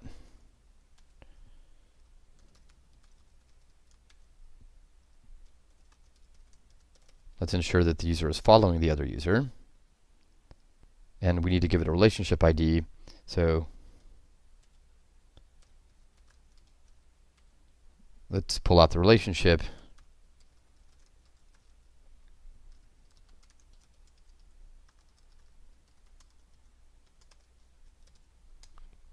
We can use the find by followed ID method. All right, let's run these tests. 2 examples, 1 failure. It's the thing we saw before. So it's actually working in the sense that it's destroying the relationship. So let's make a respond to block.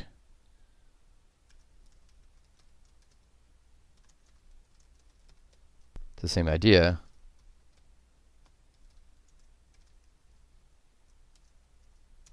If it's an HTML request, we redirect to @user, otherwise it's called a JavaScript template.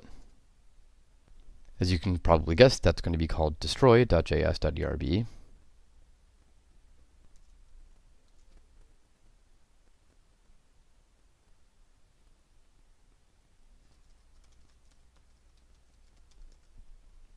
And this is just going to undo what create.js.erb did. In fact, let's just copy it. So the follow form will be replaced with the follow partial. And in fact, the second line is exactly the same because @user.followers.count does have the right count. To rerun the test, we should be green. There we go. Rerun the whole file. Alright, so let's check out our actual application. Look at that. So you can see that there's no delay. This is executing a request in the background, so the application is much more responsive this way. Alright, so our application is in pretty good shape. All we have left to do is make a status feed. Let's rerun the full test suite before moving on to that.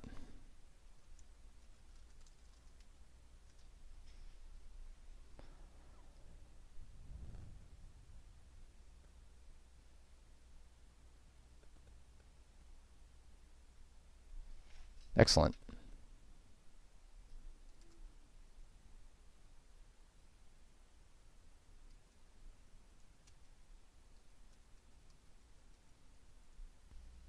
To get started with the status feed, let's take another look at our mockup.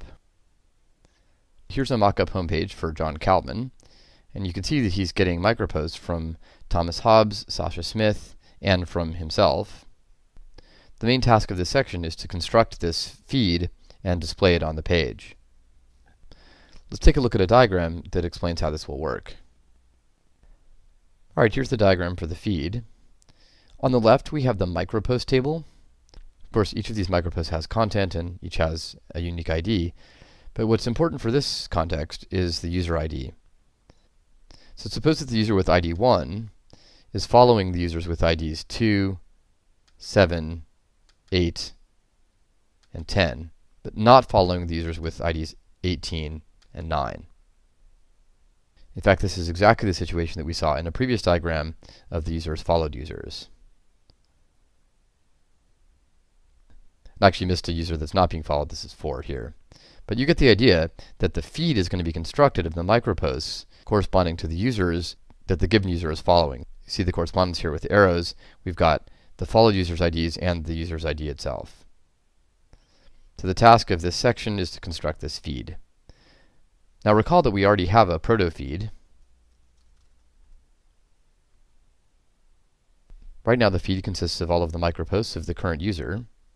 And we even have some tests for this.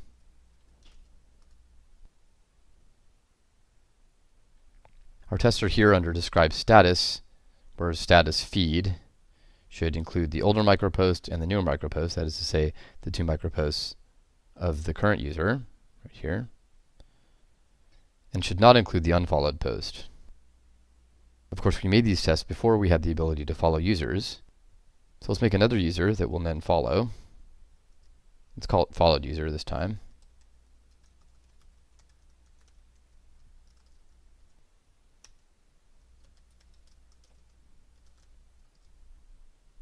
Now let's follow that user.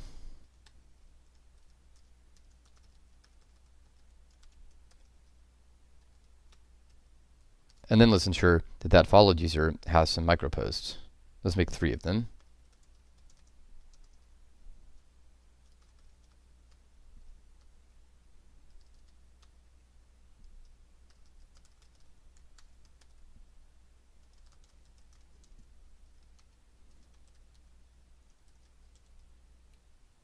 Here I've created the micropost through the association. You could also use factory girl. I think in this context this is a little more convenient. So we've got the 3 rules on the feed, that the feed should include the user's own posts and should not include the post of an unfollowed user. And now let's test that all 3 of these microposts from the followed user do appear.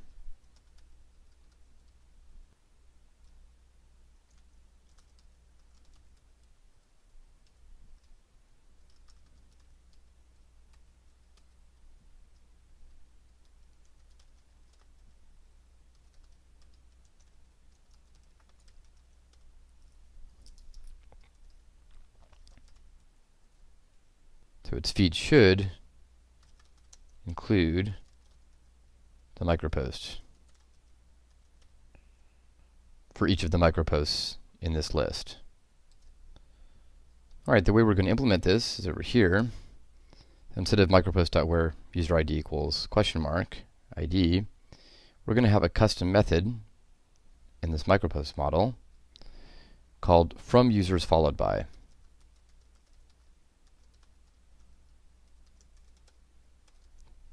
So we're going to give it an argument, which is the user itself. So these are the microposts from users followed by the current user, which is just self. Of course, the micropost model doesn't currently have that, so we're going to have to create it. Now you can see that we're invoking this FromUsersFollowedBy method on the class itself.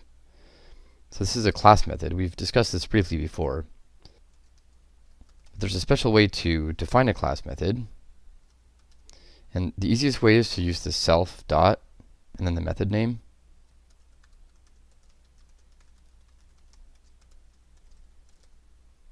Now this is potentially a little confusing because inside of one of these methods, self refers to the instance. So this here is a user object. But if we were to do something like this, self.feed, we wouldn't have a user object anymore. Instead, this self would refer to the user class. So it's just one of those things you have to get used to. So this actually is an instance method, so there's no self. But here, we have a self dot. And then inside here, we want to put the code to pull out the feed. We can actually replicate our previous functionality like this. Remember we had micropost.where user ID is equal to question mark. Before we had ID from the user model, now we can do user.id. In fact, let's run these tests. Comment this out. Let's get these passing. Right, those are passing, and now I'm going to put this extra requirement in. This is the key. If we can get this thing to pass, we have a working feed. Alright, so it's failing, but this is a really good start. Alright, let's take a look at this, this little snippet here. Instead of this being user ID equals the ID of the user, we expect this to be something a little more complicated, something like this. We might have it be user ID in some list, or now here we need as many arguments as there are question marks. So we've got this one, this question mark being the user ID, and if we could somehow get, say, the following IDs, say the IDs of the users being followed, this would give us the feed. So let's take a look at a Rails console to see how we might do this.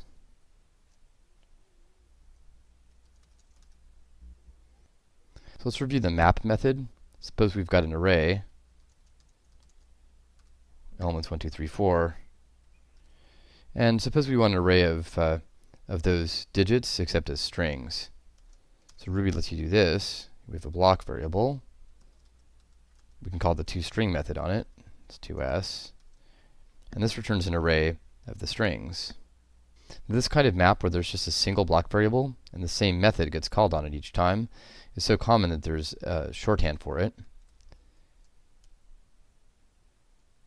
We can use the ampersand operator and then give it a symbol with the name of the method. This is the same thing. By the way, this notation started off as an extension that Rails added to Ruby, and it later became incorporated into Ruby itself. We can also join these on comma space. And this is starting to look like a list of user IDs. So let's pull out the first user. Remember, we can pull out a list of the followed users. See how many there are. There are 49 of them. We can get their IDs by mapping the ID method using this notation. There they are. And we could even join them on comma space. All this assumes that this little snippet here which is actually SQL, or structured query language, supports something like in, where this is a list of IDs, and we can check set inclusion using the in keyword. And it turns out we can. SQL does support this. It's actually case insensitive, but conventionally SQL keywords are written in all caps. So we actually have a way now of pulling out all these IDs. Let's do it.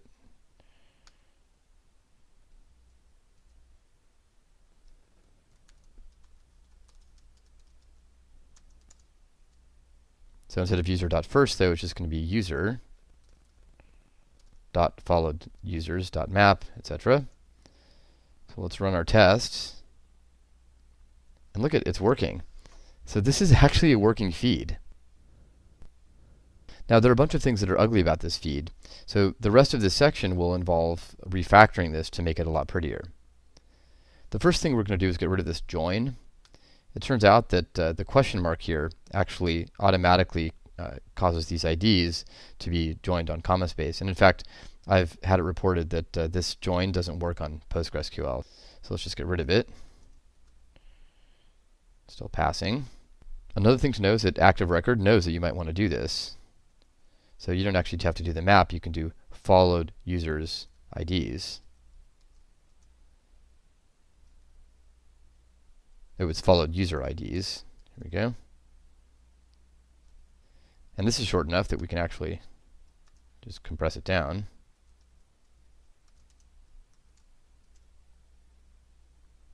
So this is a pretty nice little implementation. It's quite compact, and this is a working feed. In fact, let's take a look at our application.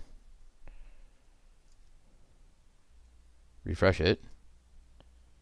And there we go. The feed is actually working. So even though this is actually fairly nice, there is something unfortunate about it, which is that this line here, this user.followed user IDs, pulls out all of the users from the database into an array, and then inserts them as a string inside here. And this works fine when there are only a small number of followed users, but if you had something like 5,000 followed users, every time you calculated the feed, you would have to pull all 5,000 users into memory, or at least all 5,000 IDs, and then insert them as a string into this SQL. But if you know anything about SQL, you know that SQL is brilliant at doing this kind of set inclusion. And so as the final step, we're going to push this part into the database, so that even if there are thousands of followed users, this is still efficient. So first step, we're going to introduce a local variable. This is the one we just got rid of, but we actually want to restore it here for a reason we'll see in a moment.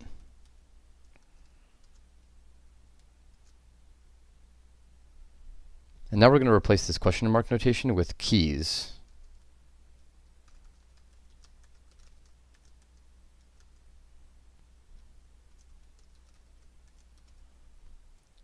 The way this works is that we now have a hash.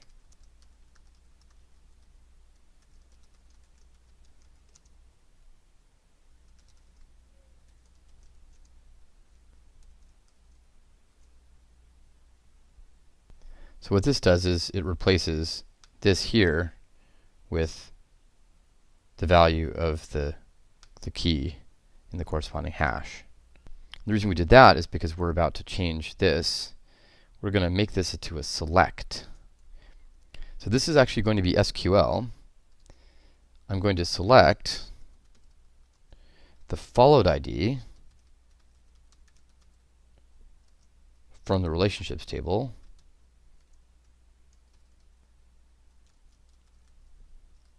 where the follower ID is the user ID.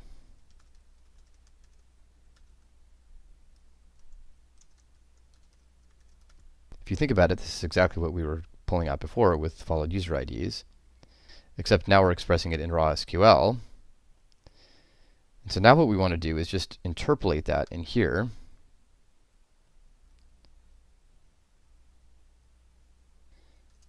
Because it's raw SQL, we don't need to escape it.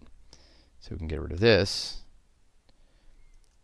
The reason we put the hash in is because we actually have user ID in two places. We've got it here and here. So this requires knowing a little bit of SQL, but it's pretty straightforward. And if we save it and run it, you can see that our tests are still passing, which means this is a working feed. So this is what's called a subselect. We have a select inside another select. Let's take a look at the SQL generated by this. Let's reload our console here. Let's pull out the first user. I want to suppress the printing out of the user. And let's call user.feed. We just want to see what the SQL is. It's weird that it didn't call the feed. It might be cached somehow.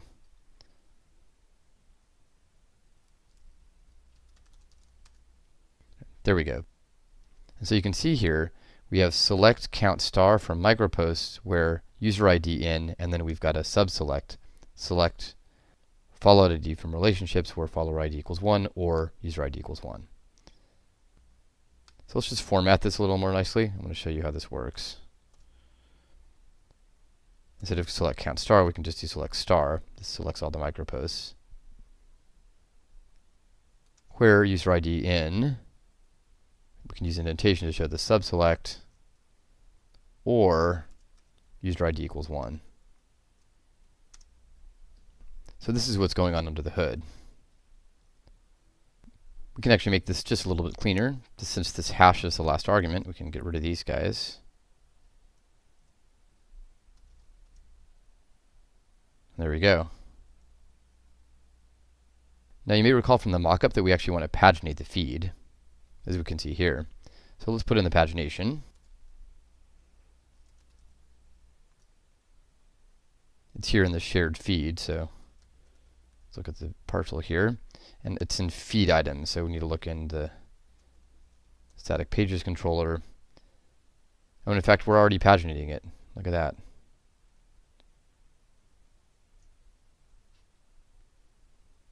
Look at that. So it's working. The feed is working. Now, of course, this will not scale up forever, but this is pretty good. You can probably do this with thousands of followers. By putting the select in the database, this is pretty fast. So that's it. This is now a complete sample application. There's one more thing I want to show you. It's something that might occur to you. Let's take a look at the console here and do user.feed.paginate. Let's look at the, say, the 5th page.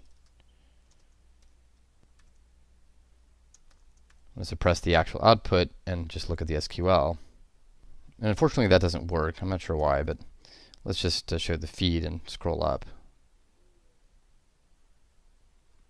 Alright, so here's the SQL. Select micropost.star from micropost where user ID and select, follow ID from relationships, this is the subselect, or user ID equals 1, so that takes care of the case where it's the user ID's own post. Order by micropost.created.descend, that's our default scope here. And then we have limit 30 offset 120. That's the pagination. So we see that the pagination actually reaches all the way into this method and ensures that we're not pulling all the users out of the database. We're actually selecting only 30 at a time, and the offset 120 arranges to pull out the 5th page. So that means within the context of an application like this that's just running on a single server, we can handle potentially thousands of followed users and also a large number of pages. Both of them are quite efficient on the scale at which we're operating. So that concludes the sample application for the Ruby on Rails tutorial. Let's deploy to Heroku and see it on the live web.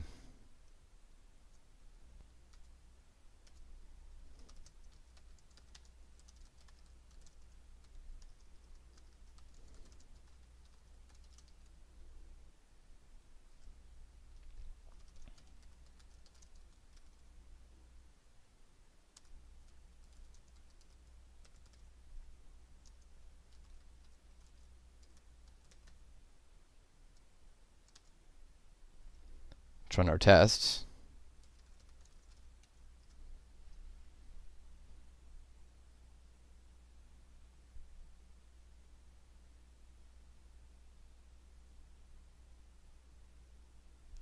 can push it up to GitHub.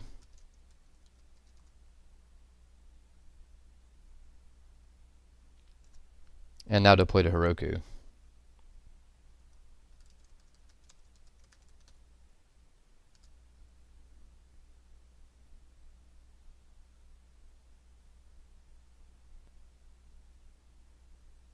Now we need to reset the shared database.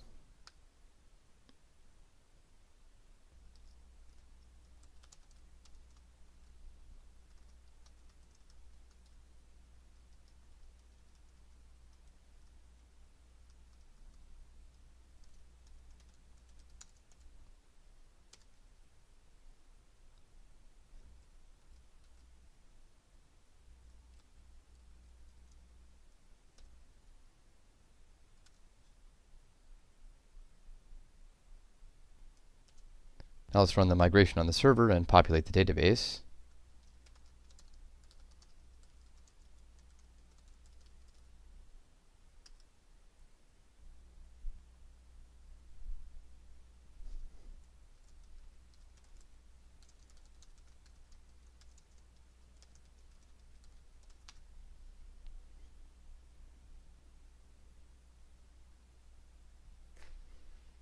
Now let's take a look at it.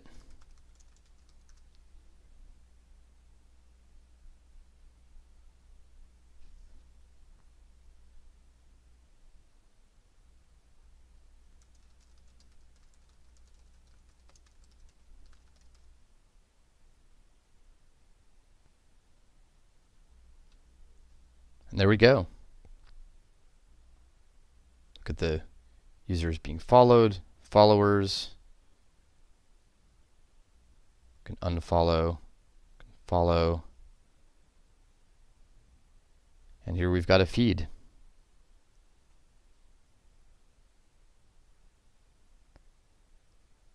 Alright, so we've launched the sample application to the live web, and this brings us to the end of the Ruby on Rails tutorial. At this point you may be wondering what's next. The last chapter of the Rails tutorial book has some suggestions for extensions to the sample application. These are designed to help you make the transition from following a tutorial to building applications of your own. So it's probably a good idea to try implementing a few of those features. In order to learn more about Ruby, if you're a relatively new programmer, I recommend Beginning Ruby by Peter Cooper. If you're more experienced, I recommend The Well-Grounded Rubyist by David Black. For learning more about Rails, there's simply no substitute for Railscast by Ryan Bates.